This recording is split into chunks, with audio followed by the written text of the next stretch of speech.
ہم کریں گے ہر مظلوم کی حمایت۔ بسمillahirrahmanirrahim، السلام علیکم، میں ہوں حرین فاطمہ اور آپ دیکھ رہے ہیں حمایتی نیوز HD چینل۔ نظر ڈالتے ہیں آج کی اہم خبروں پر۔ ڈی پی او قصور محمد عیسیٰ خان نے الہ آباد سے لاپتہ ہونے والے 15 سالہ رضوان کو والدین کے حوالے کر دیا۔ SHO الہ آباد ان کی ٹیم کو شاباش۔ قصور 6 جنوری کو کورٹ میواتیاں الہ آباد کے رہائشی راشد منہاس نے اپنے 15 سالہ بیٹے رضوان کے لاپتہ ہونے پر اغوا کا مقدمہ درج کروایا۔ ڈی پی او محمد عیسیٰ خان نے نوٹس لیتے ہوئے SHO شیخ اعجاز احمد پہ مشتمل اسپیشل ٹیم تشکیل دی اور بچے کی تلاش شروع کر دی۔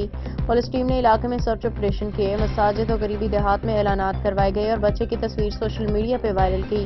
بچے کی تلاش کے لیے پولیس ٹیموں نے انفارمیشن ملنے پہ آری والا پاکپتن اوکاڑا میں ریڈز کیے، لیکن بچے کا سراغ نہ مل سکا۔